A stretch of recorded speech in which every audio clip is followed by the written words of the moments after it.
This is Stare Down the Bull. I'm your host, Susan Hunt. Around here, we tackle the hard stuff: how to lead with clarity, leveraging AI, and turn strategy into real results. My guest today brings a powerful perspective on how to do exactly that. Let's dive in.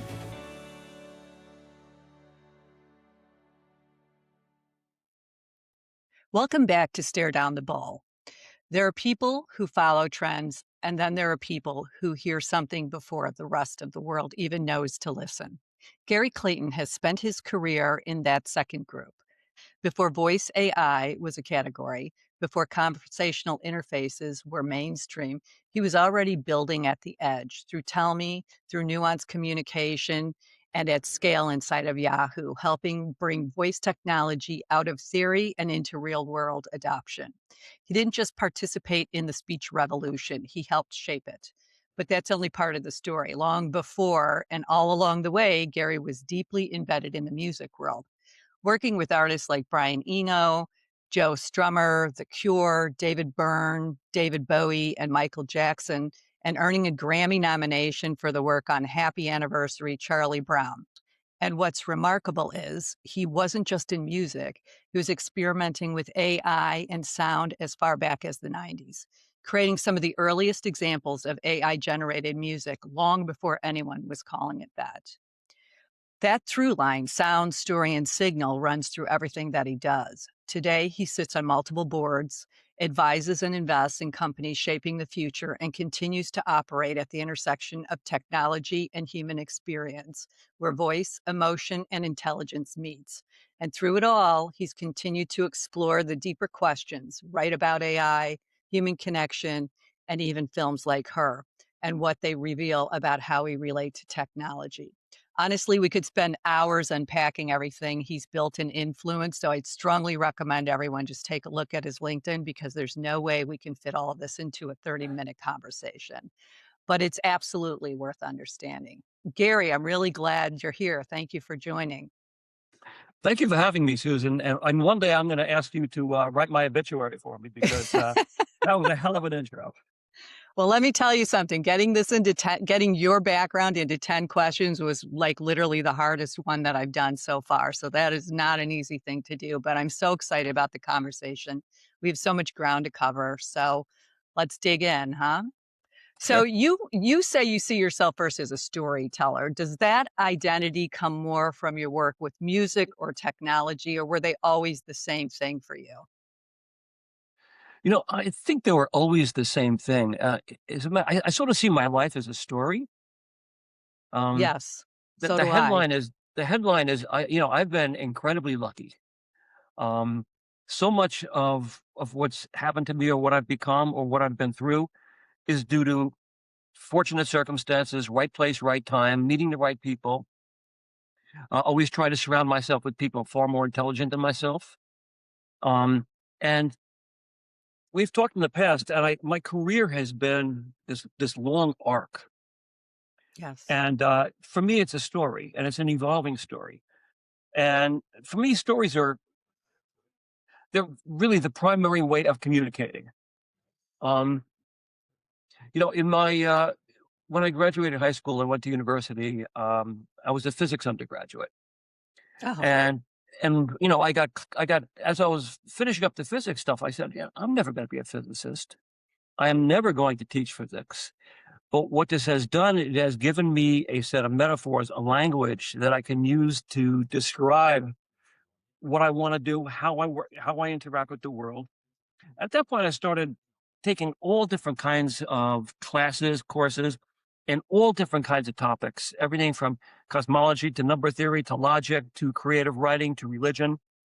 wow. And as I'm assembling this worldview, I started getting interested in things like, alternative consciousness, started, working in, experimenting in all different arenas. I heard about this program called NEXA that was out in San Francisco at San Francisco State University, in which all the university classes were taught between the schools of science and humanities. The Einsteinian revolution was a physicist and a linguist. History of the city was a biologist and a historian. These kinds of things. And I started thinking, well, this is really where I want to be. I want to be at the intersection of art and science. I want to be at the intersection of technology and design. I want to be where I believe the creative act actually lies. And so, as a physics student, the thing that fascinated me the most was the idea of the scientific method. And the creative act there was the formation of a hypothesis. How do you think about a way to solve this problem? How do you think about the world in such a way that you can bring to bear different ways of thinking about it? And I started thinking about historically, whether it's Einstein at the Swiss patent clerk office, or the idea of riding a light wave, or the dream of Ouroboros snake eating his own tail, which became the benzene ring. All these kinds of things, and that's sort of where I wanted to be.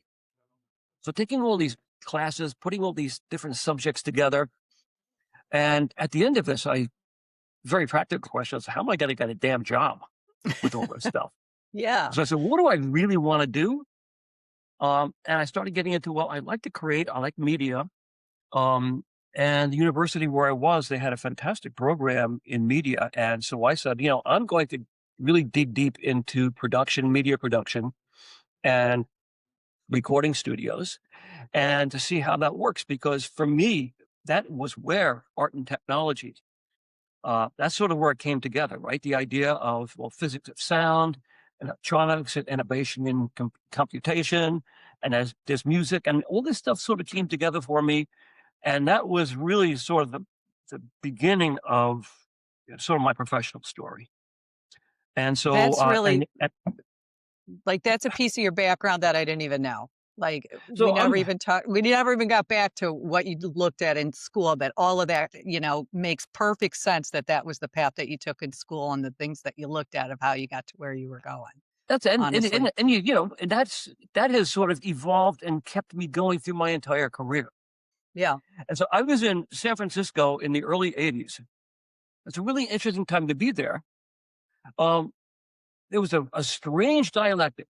So most of the media production was happening in Southern California. You had movie Mhm. studios, you had Right. recording studios, TV, all that stuff was down there, and all the technology was in Northern California. Yes. Yeah, I mean, it was Dolby Labs and DigiDesign and Apple and all these great technology companies.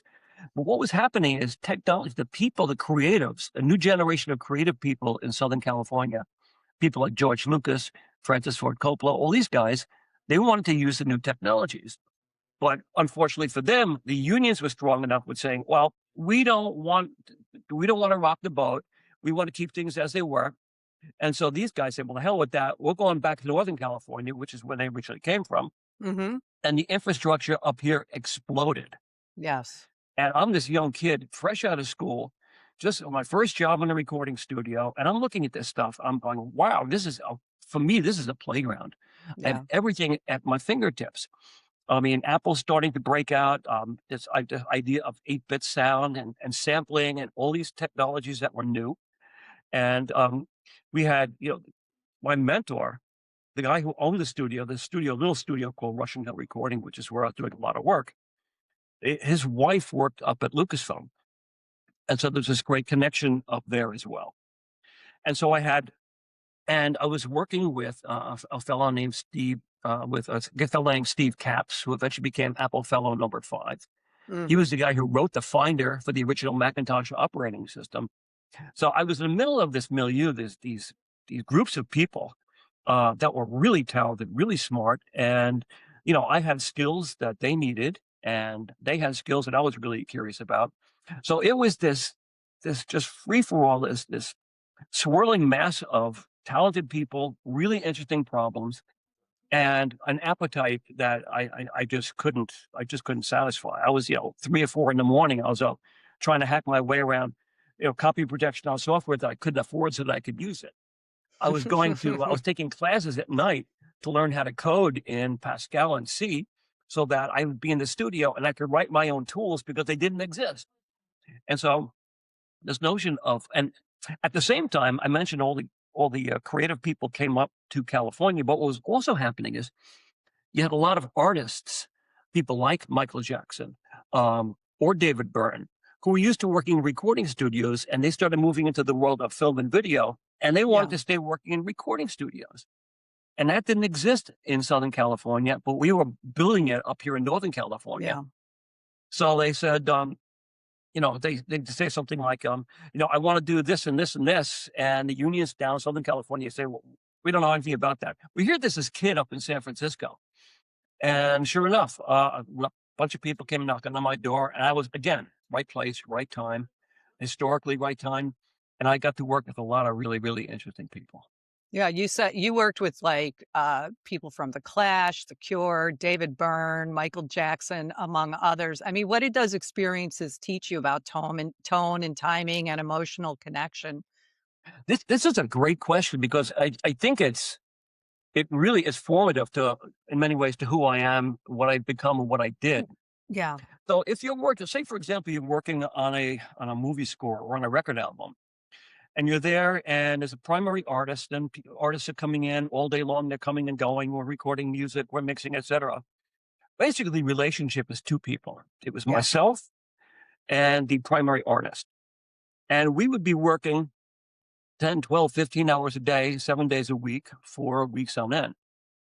And the thing is, you as in my role and in the way I saw it, it was not about me. It was about me working with this other person to create something great. Whether it's a movie or whether it's a record album or whether it's a TV show or a piece of software, to create something that was going to be elegant, beautiful, useful. And again, it wasn't about me. It was being able to communicate with the guy sitting next to me and understand what the real goal was, to subjugate my own ego, to not get involved, and just say, "This is what we're building." Listen, and the thing is, listening both literally and figuratively in my role, listening to what had to be done, and to go and create that.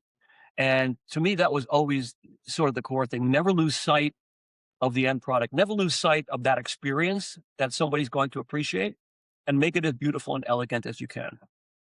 Yeah, that was definitely a through line of everything that you worked on as long as I've known you. So that's yeah, that's awesome. A little known fact, at least it was a little known fact to me, and we've worked together on and off in different capacities for 20 years, was that you were nominated for a Grammy for the Peanuts album. I never even Yeah. heard this until like a week ago. So this is like a crazy fact about you.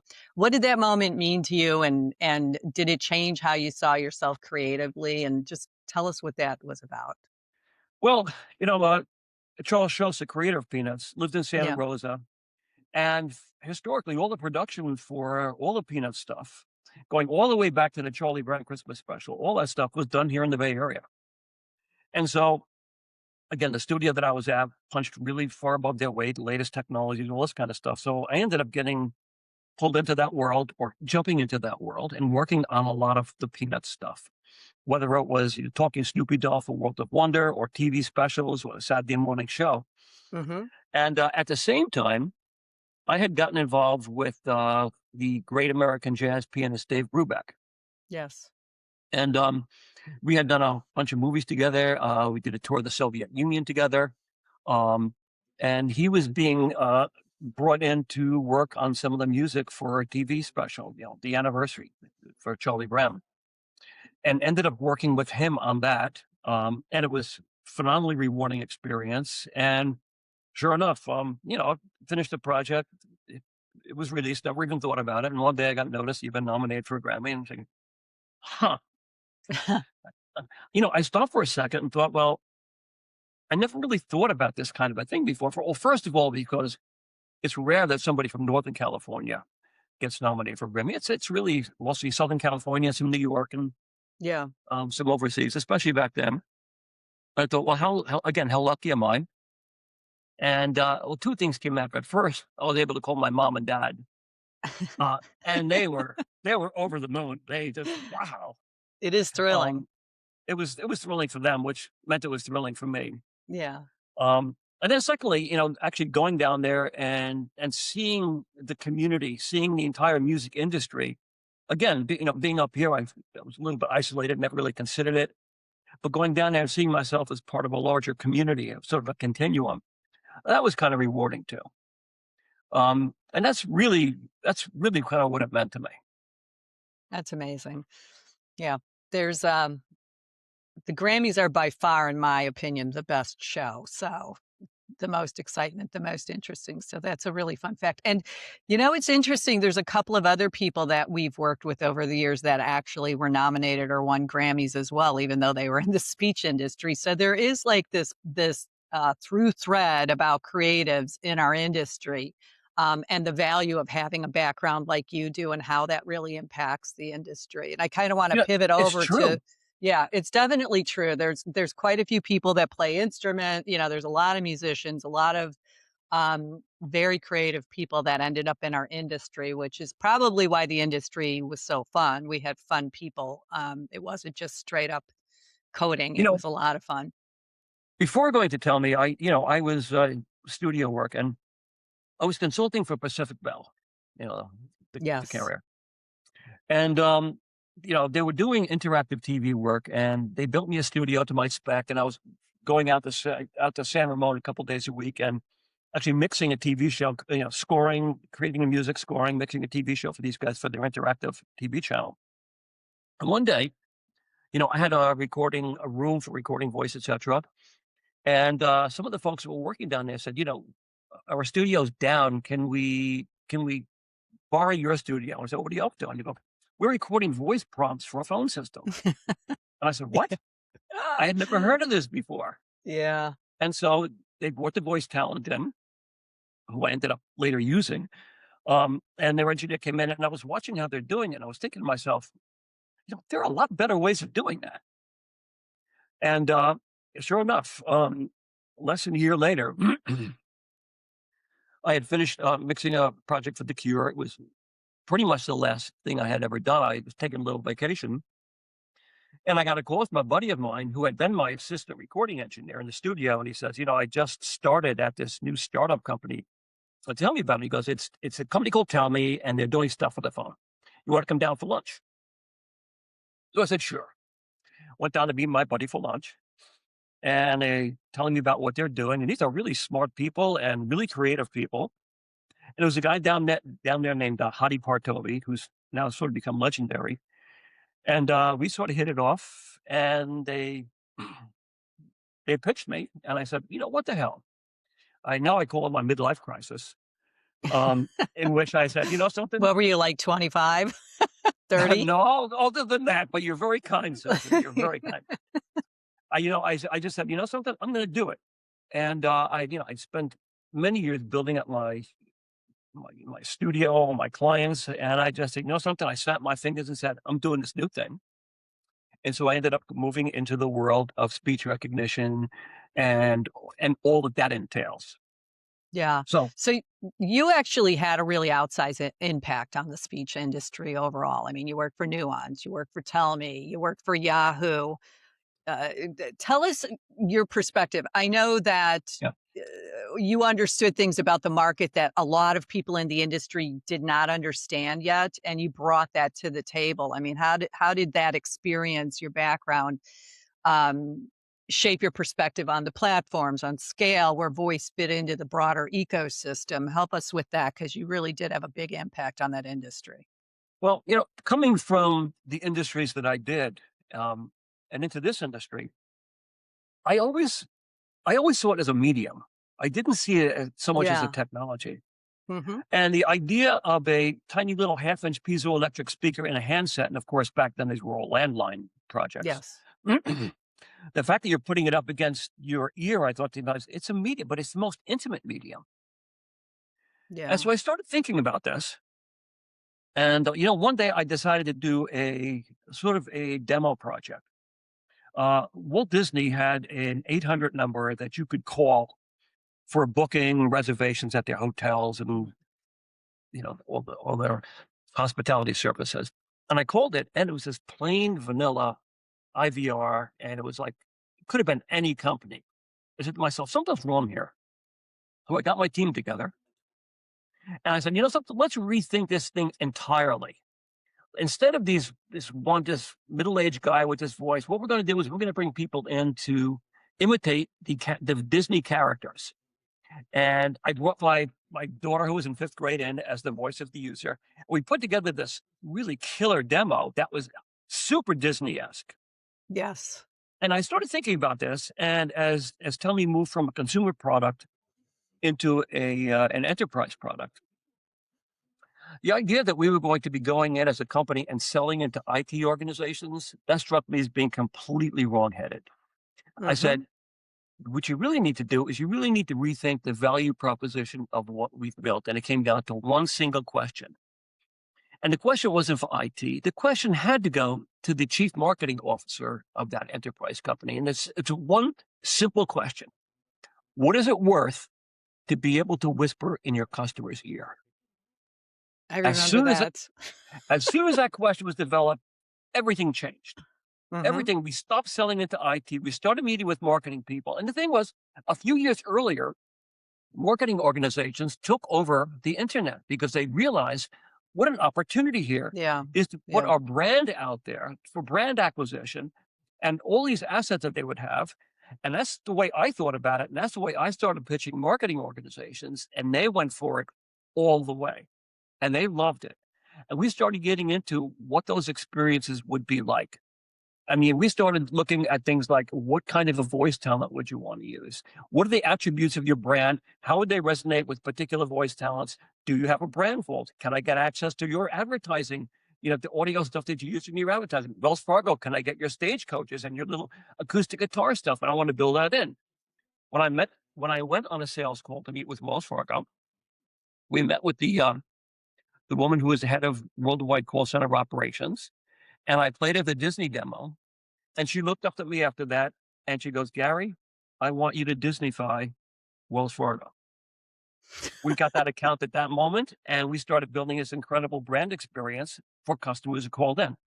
But there's also the technology part of that as well. What do you actually have to do to build that?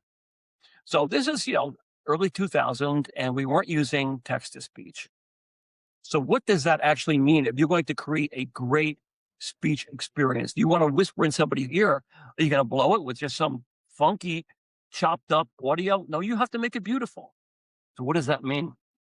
What it means is if you don't have text to speech to do this kind of stuff, you're starting to record thousands of prompts, tens of thousands of prompts, hundreds of thousands of prompts, literally. So think about this. You have an airline and they bought into this whole experience thing all the way. And they want to greet somebody calls up and they want to greet them by first name, and it would be like, "Hi, Susan," or "Good morning, Susan," or "Good afternoon, Susan," or "Good evening, Susan," or "Merry Christmas, Susan," or whatever that happens to be. Now, you could record 10,000 first names, which we did, and Yeah. you could record "Good morning" and say, "Good morning, Susan," but it sounds chopped up and it sounds funky. Yeah. So do you record "Good morning, Susan," "Good morning, Sally," "Good morning, Bob," with 10,000 first names? Or do you come up with something really original from a technology perspective?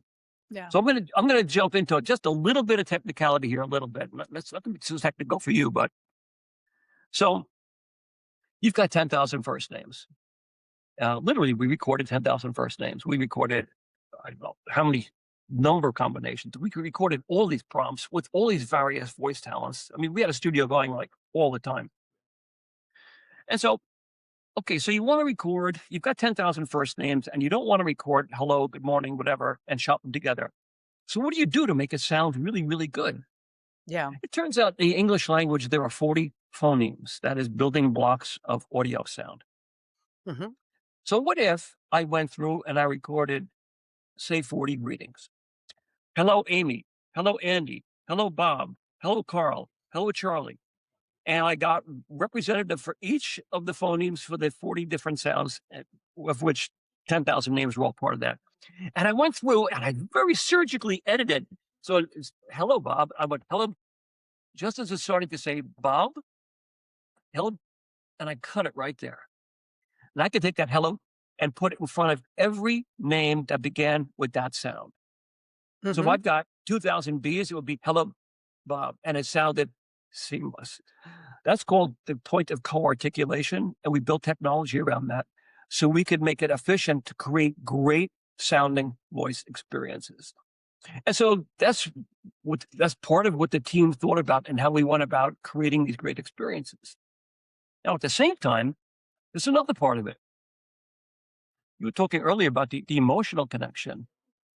So there are IVRs for healthcare companies, and Mhm. you would call to these IVRs, and they would have prompts in which it was jargon, and users didn't know quite how to react. Am I this kind of a caller or this kind of a caller? So one thing we all know is that when you're calling into a healthcare IVR, there are two things that you're going to be concerned about. One is health, one is money. These are probably the two biggest emotional drivers for most people, regardless. So which Definitely. do you really want your people calling into your IVR and being confused about that, frustrated, becoming angry? What you want to do is you want to develop this in the language of the user. So we made it sound, we did not want to have internal people at these healthcare companies writing the dialogues for this. So we would take designers, and everything I did was always led by designers, not by engineers, always by Yeah. designers. And Mhm. they would go out and they would meet the customers and they would find out how they interacted with it. And they would look at the language that they used or the language that they wanted to use. And we would start writing in that Yes. informal, thinking about what if we were the customer and writing these things. All of a sudden, improvement scores went through the roof, and earning the trust of the company. All of that really, really increased.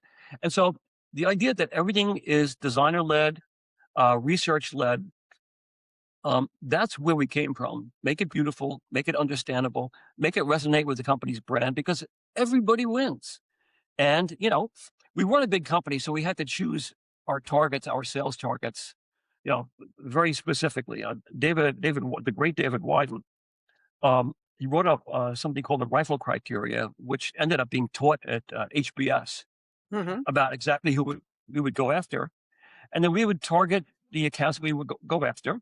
And a salesperson would go out and I would do some preparatory work. And I was involved pretty much with every sale Yeah. because we would have to show them what it is we were looking to build, how we thought about it, how we believed it would benefit your company. Because a CEO or a CMO, they wake up every day thinking about, they want to believe that their company's really good, that their company, that their customers love them.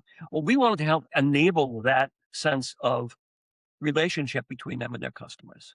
And that was a big part of what we were building as well. One of the if I remember back in that time, I remember you guys doing all of this at Tell Me, and it was, a little bit jarring to us at Speechworks I think it was Speechworks at the time. And, I remember we pivoted into since you were going to the CMOs, we started pivoting into the pissed off CIOs or CTOs that you guys went around. Mhm. And that's kinda how we competed with you guys at that time because we knew that you were right. You were absolutely right about the experience, about that being important, and we felt like we could do the same thing, but we could leverage the CIOs that you had just kinda alienated a little bit, who actually were the ones that did the work, and we did that in a I few mean, areas. But you guys had a couple of big advantages. I mean, first of all, I we felt were a like I small was getting company. my ass kicked all over town by you guys, so we had it may have seemed Susan, that way, but I know better. You did just fine.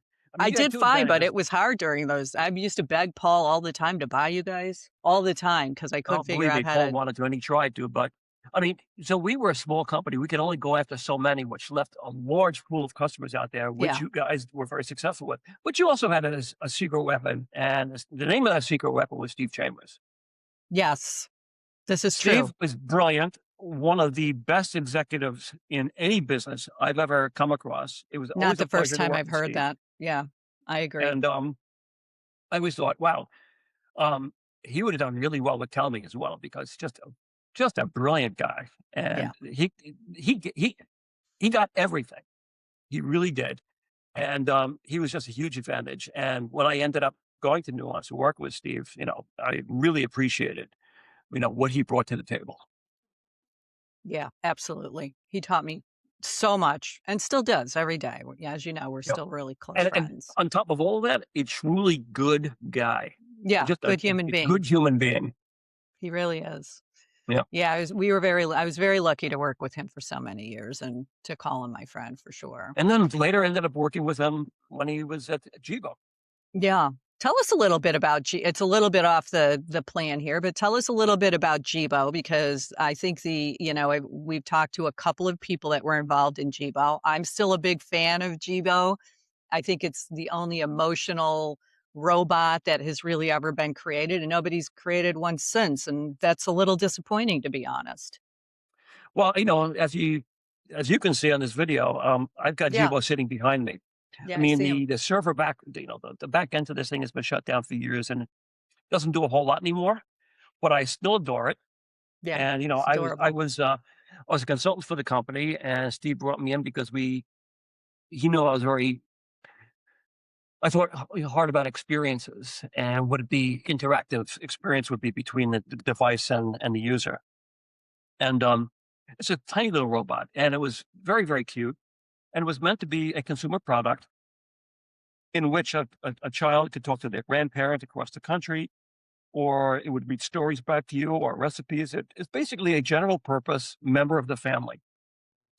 And for me, the value proposition that was this: you're going to buy this device, and it's going to be $7, $8, $900, whatever it was going to cost, Yeah, and you would take it out of the box, and you would have the initial experience. How is that experience going to prevent you from putting it on the shelf in the kid's room because you got bored with it or you didn't think it was right, et cetera, et cetera? And it's sort of a waste. How do you create an experience that's immediately engaging with multiple members of the family and to make you sort of really create a relationship with it?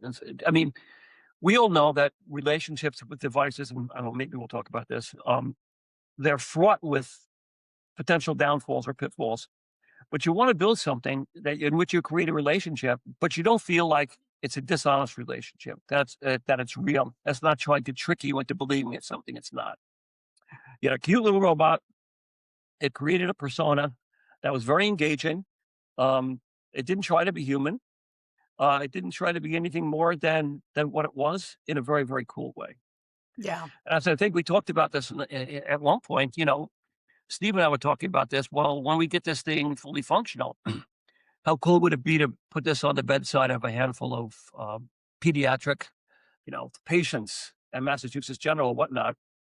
Because these little kids overnight by themselves, they're scared. It's a scary yeah, thing here, and you've got this cute device next to you, and you say, "Hey, Jibo, tell me a story," and you have a little dialogue with it, or "Hey, Jibo, call home," or whatever it happens to be, but a companion. Hello, Gary. Gary, great to see you.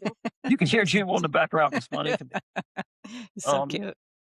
But building again that kind of relationship or that kind of experience that is elegant, that's beautiful, that's useful, that's engaging. That's really what it's always been about for me. I mean, if you talk about an arc of my career or the stories that I tell, that's really what it's all about. You use the things in front of you.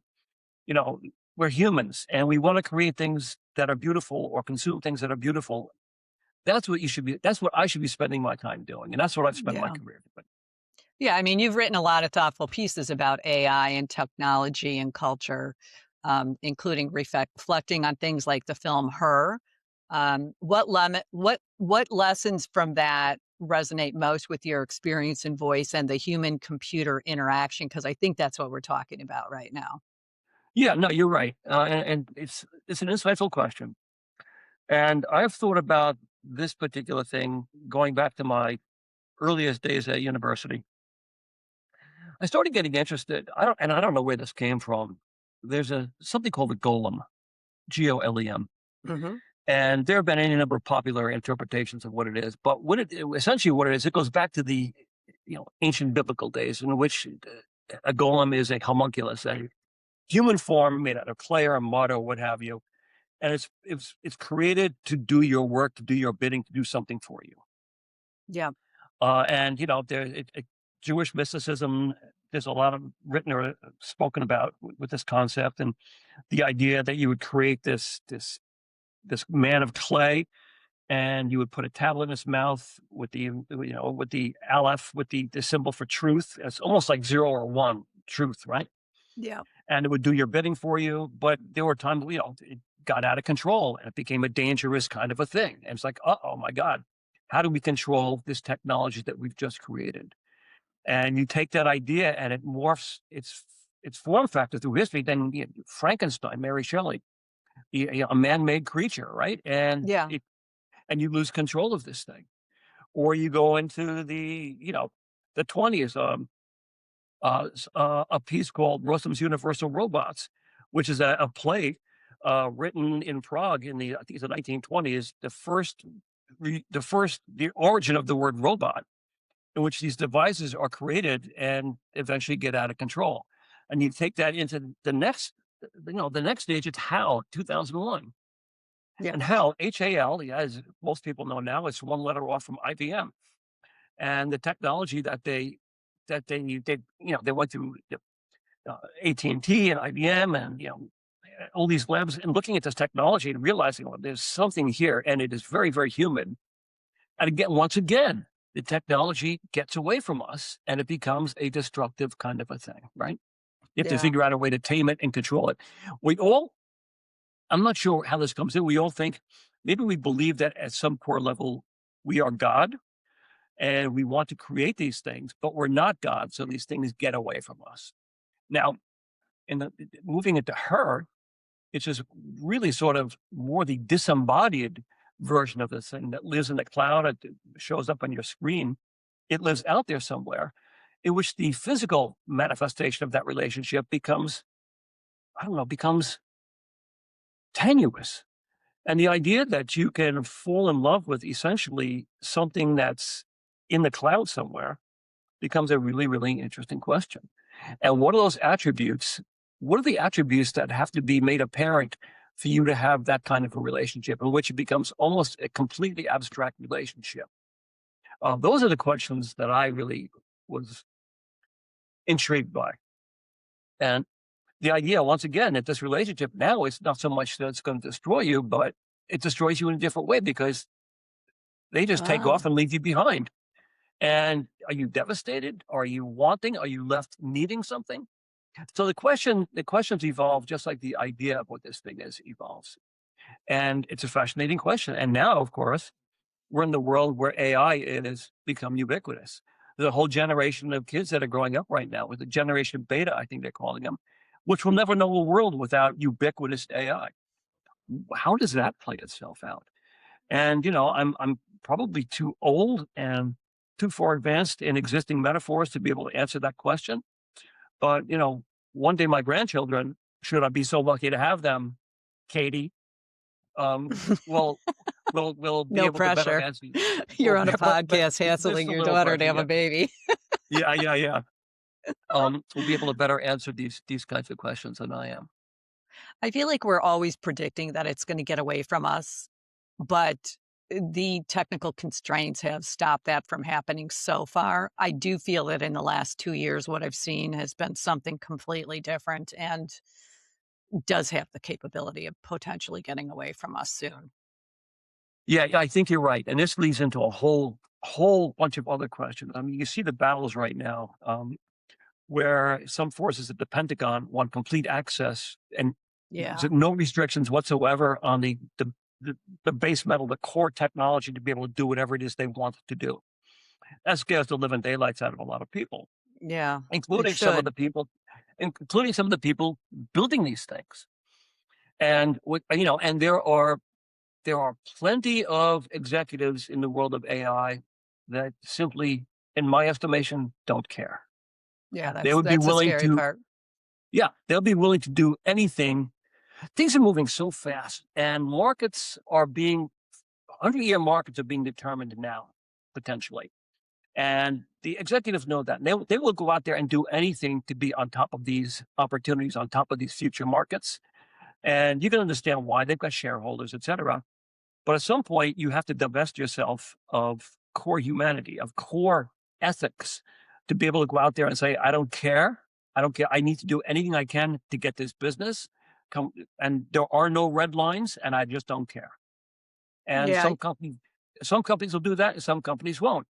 And I think that right now, given the ethics that we're seeing from the administration, in which everything is about making money, nothing is about ethics people, ethics, or people. fairness, Yeah, those things. healthcare. Yeah, Yeah. and I think that and hopefully we'll we'll find our way out of this cycle. But right now, it seems like a very dark time in which everything is about the technology for the sake of money, and I don't care about the people. Don't and people can say, "Oh, look, you're an older guy, blah blah blah." But the thing is, I look at and everybody plays this game. What would Steve Jobs do in a situation like this? Now, Steve was not a perfect guy by any means, but I always felt that he was a man of ethics and honesty. I mean, he could be a son of a bitch sometimes, um, but he was always a humanist, Yeah. and he always made beautiful things, and he always thought about the end user. For him, it is always about the end user experience, and what would he do in a situation like this? And back in the day, a lot of executives in Silicon Valley emulated him. They wanted to be like him. Yeah. Not so much anymore. No, Not I so mean, much that was what looking I at was what going they. to ask you. Like, what is your perception? Like, you're there in San Francisco, you're in the middle of all of it. What is your perception of leadership how has it changed over the last decade? I have my own personal opinion about this, but I would love to hear what you have to say about it because I think it has Yeah, I changed mean, a lot. I think it's changed a lot. Um, Much like our government has changed a lot, and what we hold as idealistic in this country has changed a lot. So too, you can't have it not affect leadership in Silicon Valley, given where they want to sell, who they want to sell to, Yeah. where the money is. Um, they have, in many ways, denigrated themselves. Executives I used to hold in very high esteem, Yeah, me uh, too. not so much anymore. No. And I mean, I think there's even a big difference between Trump's first term and this term with their behavior. And that I think is probably completely because many of them had like no significant business with the federal government in the 2016 timeframe. And that has changed significantly over the last, 12 years, right? So now they're in a different place. They're beholden to the business. They're beholden to their shareholders. They're expected to do X billion of dollars a year annually with the federal government. And, if you don't do the right thing by Trump, you're out. So I, I kind of understand it, but I still fucking hate it, Gary. where are the executives who just say, "I'm not going to do that. I just will not do Right. that," Right. because it damages children. Or young women take their lives, or they cut Right. themselves, or they hurt themselves because of what you are putting on the market and saying that you're not, and hiding it and paying people off. I mean, these kinds of things. Where is Okay? I'm not gonna get on my Yeah. soapbox to talk about this. But that's all that. That's always a consideration these Those are days. really fair questions, though. Like, where is the leadership that's doing that right now? It can't all be about money. It's got to be about people too. And I feel like they've really kind of lost the plot. A lot of Yeah. them in Silicon Valley on that. Some of them never had the plot. Like there's a handful of them that never cared, but there were a handful of them that really went out of their way to care for a long period of time, and they've kind of flipped the I switch mean, on that. we could have a discussion on just this subject and have it go over. Oh, yeah, I Um, know. I would love to I have think a about it a I would lot. love to do that. We should do We that. live in the middle of this out here, and you know, these people are. You wake up every morning, and my news feeds are flooded with these people, Yeah. and some of them I know personally, Yeah, I know you do. I and know and, you and know a some of lot of them them. people I've known in the past, and now the way they're behaving now is like, what the fuck happened to you? Yeah, exactly. What the fuck did happen? Because I get having the desire to be a billionaire or multi-billionaire, but what's the point if you're not giving back? And there are a couple of women specifically that are doing a great job at giving back in Silicon Valley Why that, is it always the women that we have to? well, I mean, because it is, look, somebody like Gary. Mackenzie Bezos, Exactly. She's a all the Green queen. Powell jobs. I mean, these are people out Yep. there. These are, or, um, um, Melinda yeah, Gates. yeah, They're all doing exactly. the These are right thing. people out there these are the people that I want my kids to emulate, Absolutely. right? Me too. Yes, And, absolutely. they are successful. They're smart. They have all the right values. Now, it was funny. I was laying awake this morning, before the sun came up, just thinking about who are the people that I really respect? Who are the people I want my kids to emulate? And there's a handful of them all from all different walks of life, but like Mackenzie Bezos, or somebody like Steph Curry, or Yep. and there are any number of people out there that are super successful, wealthy, exhibiting great humanistic traits and behaviors. Um, but right now there is a mad rush because AI is moving so rapidly, and executives or companies are so frightened of being left behind. Not everyone's going to win, only a few, Yeah. and they don't want to be left behind. And they don't want to be seen as, most importantly, they don't want to be seen as the guy who who basically is the reason for getting left behind. That is an interesting perspective. Of course, that's what they're worried about. Ugh. Okay. Hmm. Right. Well, so, all right, let's get back to. Yes. So, there is something I want to talk to you about. Like, this is another little fun fact that I did not know about you. And that is that you had I want to get the name right. Hang on for a minute. Uh, you had a website. What was it called? Tell me about your website because I love the name of this. I didn't know that Well, you had it. Again, I it was didn't a know that you blog. had it. It was a blog. It was a A blog. blog. It was called Yes. foodwinesex.com. Yes. Tell me about And that because this is another thing that I didn't know about you until like a week ago, which I find fascinating.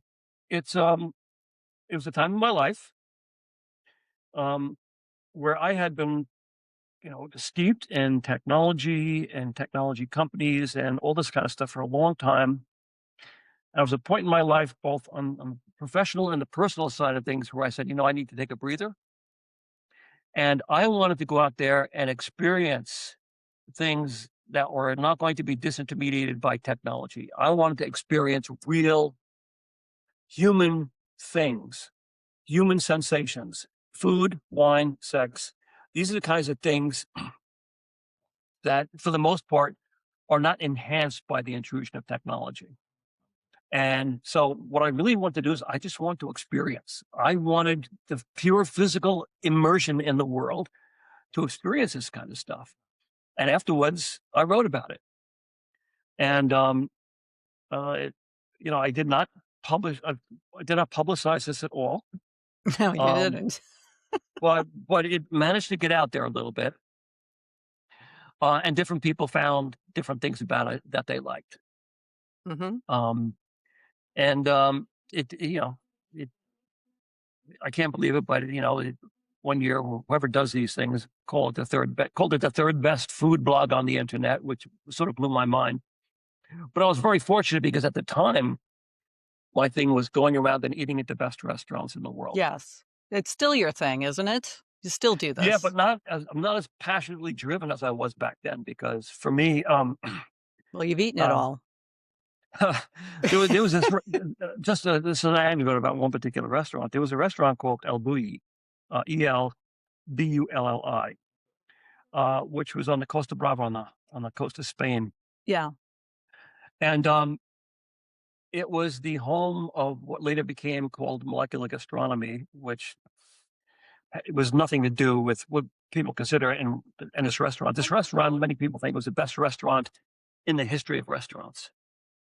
And it's this deal where it was a 3-year wait to get a reservation, and the food was just spectacular. And so I had a friend that was working with a fellow from Telme, who was a Spaniard, and he had people in the military, and he was really well connected in Spain. And I went in as Senior Manuel Cabos, General Manager of Squid Bristol Myre, Southern European region. So I show up at this restaurant, and they look at me and said, "Senior Cabos?" I said, "See." So they let me in, and I got a private tour of the kitchen. And the restaurant it only had one seating a night, and it was like 50 people, and the staff outnumbered the diners by a considerable amount. And it was astonishing. It was like ballet mécanique. Everything was like perfect. And the dishes came out, and it was like something like 40 courses. And 40? first, 40? yeah, maybe 42. Ugh. You gotta be kidding No, me. no. It was 5 hours. It was an intermission. Oh, yeah, I would have And been crawling out of my skin with a 5-hour dinner. what no, no, I mean, so when the dish came out, there was somebody there explaining to you how to eat it. Okay. So this was fascinating. Think if a restaurant was, gosh, I don't know, it was just the most amazing experience. So the first dish came out, and, the way it worked was the restaurant was closed for 6 months, and the chef and his team had a laboratory in Old Barcelona in which they start designing the menu for the next season. Hmm. At the end of every season, this thick book came out, about that particular season, and one of the people I had on staff was an industrial designer who created the servingware specifically for these dishes. So this particular dish has now become famous. It came out on a special spoon, and in the center was an olive. Okay. Okay, this is olive. Eat it in one bite. You're instructed to eat it in one bite. Okay. Bam. What it was they went into the Spanish countryside, select these amazing olives, brought them back into the restaurant, and extracted the pulp and the juices from an olive, and through uh, a process from the pharmacology industry called spherification, they self-generated a membrane in the shape of an olive that kept all these juices and pulp inside. So when you put it in your mouth and you ate it, it exploded like an olive water balloon. And it was Huh. the most delicious olive you've ever had. The next dish came out, you're instructed to eat it in 2 bites. It's this white lumpy thing that they basically somebody in these like asbestos gloves reached into this tank, took this thing out, put it on a spoon, serving spoon. You're instructed to eat it in 2 bites. Okay. First bite you take it, it's the most delicious, pungent Parmesan cheese you've ever had. The Hmm. second bite, it is the most perfectly delicious ripe strawberry you've ever had. Same piece, 2 Wow. bites. Hmm.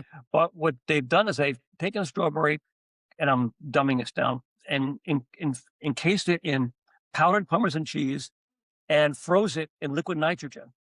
So when you took it out and you ate it, you were the first time you ate it, you were just tasting the top layer, and the Yeah. second time you did, you were tasting the inside of it. And so it went like that for 40 courses, and the courses were small, but I mean, it was just an amazing experience. And so Hmm. it went. Those were the kinds of things that I was looking to experience, Yeah. and incredible wines like Chateau Petrus. And then, of course, the sex part of it was Off the interesting as well. record, Gary, off the record. Yeah, it was. Yeah, it was, it was something. That's another show. Maybe. Oh, wow. Well, that's incredible. So the name of the show is Stare Down the Bowl, and it's Stare Down the Bowl for a reason. You know, you build a career on seeing what others miss and having the conviction to act on it. When you think about your journey, what's the moment where you had to stop navigating around something and really just face it down directly? It could be personal or business, whatever you like. Well, I'll give you a couple of them. There was a point. Um, there's a point to tell me fairly early on. Actually, I guess we were just into the enterprise part of the business, and we had um, sort of if I call him a highly respected Silicon Valley executive, it doesn't go anywhere near to describing just how big this guy was. I'm not going to name his name, but he's extremely well known, extremely bright. And he thought that maybe Tell Me should just exist as a company that had a platform and would take it as business was coming across the platform, just take a toll for every transaction that came across. It's become Sure. strictly a hardware kind of a thing. Hmm.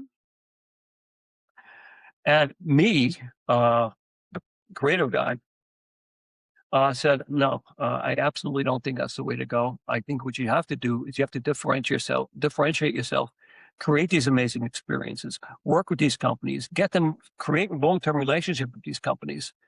And that was basically what I suggested. And I had to go through and not just talk the talk, but walk the walk and start creating these experiences. And once we started doing that and started meeting with some of the success that we met with, and a big early one was Merrill Lynch. And they came back to me and said, "Oh my God, tell me, I just outsourced all my headaches, and it's a beautiful thing." Mhm. We started getting feedback like that. It was sort of like, "Oh, okay, well, maybe Gary was right." And that's the path that we took. And the value proposition, as I mentioned earlier, what's it worth to be able to whisper in your customer's ear? I mean, that met with, I mean, that was like a landmine. It was just, that really set us off in the right direction. So that was really one of the things. That Um, was a big thing. I mean, that changed the whole industry. That set Nuance or Speechworks out at the time looking for a platform that they could do the same thing with. That was a really big but I decision mean, that for was me, made. that was really the only way that it actually made sense. Um, a time earlier in my career, um, this was the most stressful single moment of my career. And whether this fits into that category or not, but It I've been does if working, you as I say it mentioned, does. I've been working with the Dave Brubeck Quartet, very famous. Everybody knows Take Five, and we've been working on a bunch of stuff. And we had just finished a record album, and the producer, a guy named Russell Lloyd, said, "Is your passport in order?" And I said, "Yeah, sure." Never thinking about it. A few months later, I got a call saying, "We're going to do a tour of the Soviet Union." Gorbachev had just came into power, and they had just reestablished a cultural exchange agreement between Washington and Moscow. And they were asking for an American jazz band. So Brubeck got the call, and they asked me to come along and work with the Brubeck Quartet. Okay, so we end up going, and it's a big historical kind of a thing. And we're in Moscow. We're doing 5 nights, 5 nights of concerts in a big venue in Moscow. And the first few nights, I'm sitting and setting up the house sounds of what the audience heard and what the musicians heard. I was taking care of all of that. But on the last night, we were going to record the shows for posterity. So that's on me. That's what I do.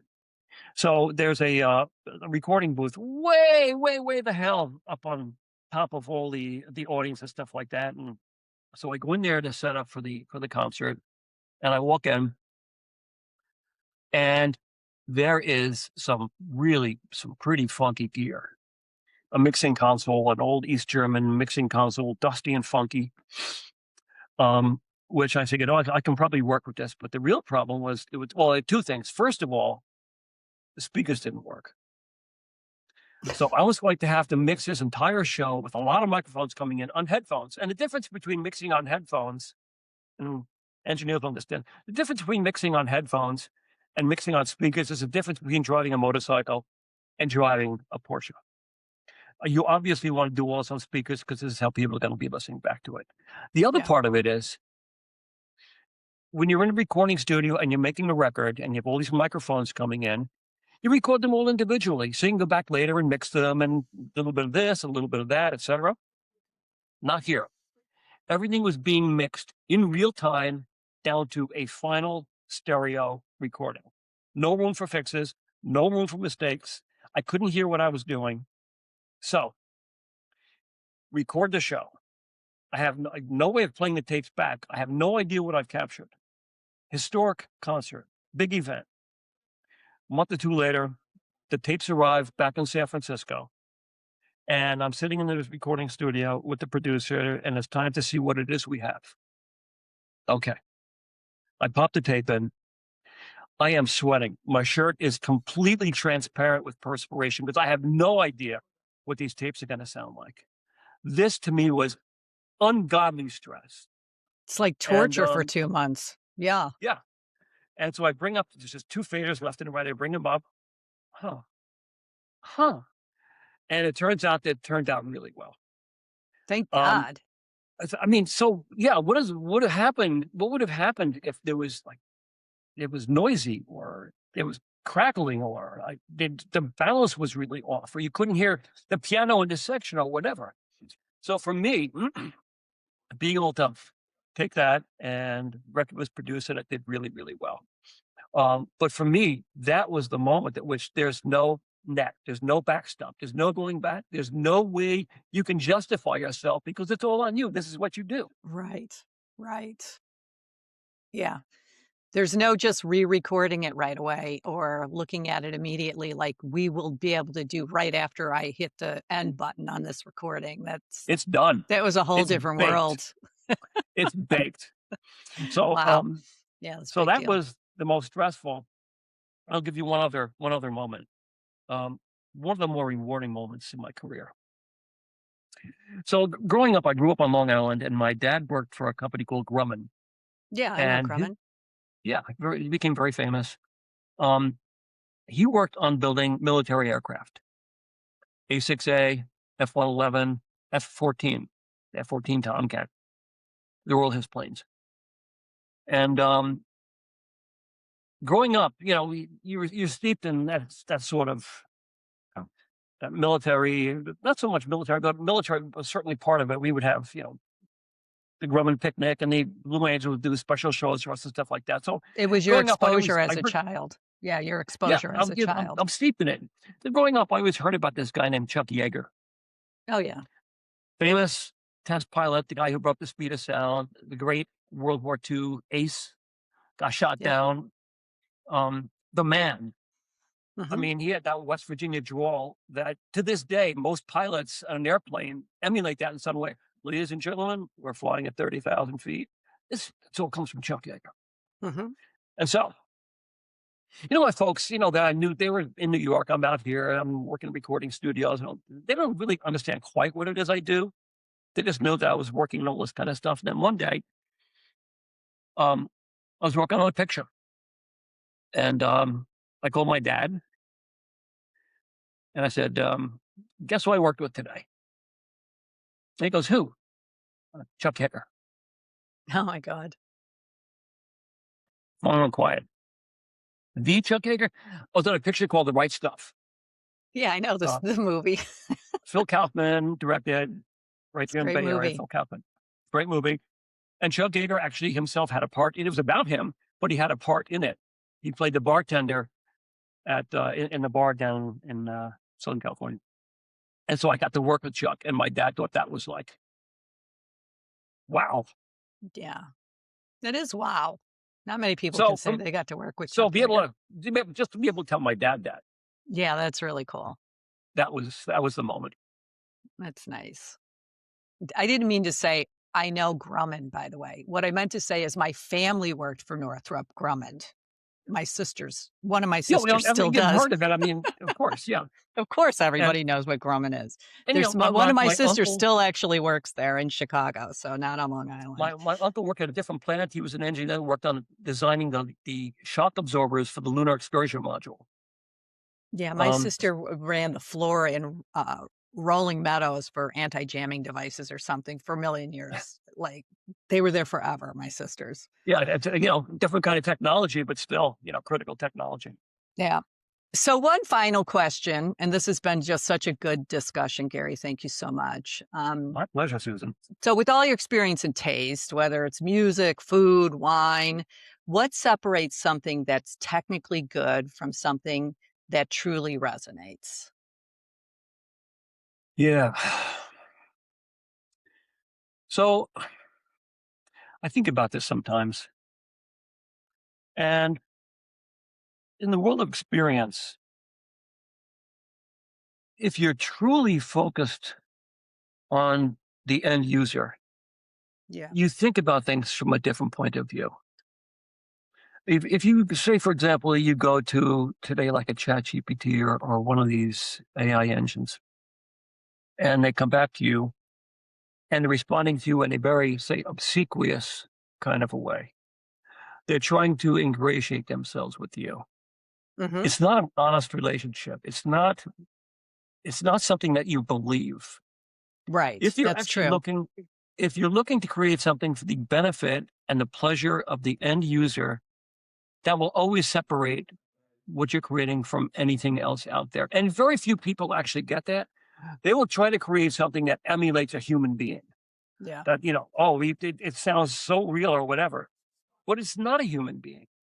And trying to emulate that at some level, whether it's, superficial level or it's a deep level, people know it's not a human being and they don't expect to react that way. What you're creating creates something that people expect, that you're meeting their needs, And you're not trying to be something that you're not. You're not trying to fool the end user. Right. It's intellectually dishonest, right? Like trying Intellectually to, dishonest. yeah. And it's a hard thing. Um, so I've got this one anecdote, this one thing we did, must have been 2004 or so, 2003, that I think about all the time. We had created we had, done an automated version of 411 for Verizon. And we were running some tests. And we had a user. And the test was to ask for this name of this French restaurant in New York to get the number. Hmm. And we had her use the automated system, and we had her use the human system. And the automated system, bang, instantaneously got it. The human system, not so much. No, They go was through like, the "Can you books say back that then. again? How do you spell that? Blah, blah, blah, blah, blah." And at the end of the experience, we asked this woman, as it turns out, on a scale of 1 to 7, how do you grade the automated system? A 7. Got me what I wanted instantaneously. It was great. How do you grade the human system? A 7. Well, hold it. You had a hard time with the human system. She goes, but the person was so nice and they tried so Yeah. hard to help me. So if they're valuing the two together, and so that dichotomy is obvious, what really are you trying to build? What are you really trying to offer that end user? So it's always in the back of my mind when I'm building something. How do people want to interact with it? What are their expectations? What are the things that they value? Not what the business values, although that's important. What is it the end user values? Right. And in a standoff like that where it's equal on both sides, I would say that probably they deflected to what the ROI is, which means automation won out. For the business, yeah. Yeah. Um, I think that Verizon used that deal to keep me on my toes. Was that Tell that did that deal? Yeah, they yeah. did. They were like, we're going to give this business to Tell. I remember that. I remember freaking out about it, but I was like, all right, stay calm. Just keep doing what you're doing. Yeah. They Oh, you leveled the guys did playing well. field. You in particular, We did great at Verizon. Yeah. Susan, you've always done well throughout your career. You've always been, one of the big salespeople. You've got the reputation. You've earned it. A handful of people like that. A handful of people. Just a Thank few. you.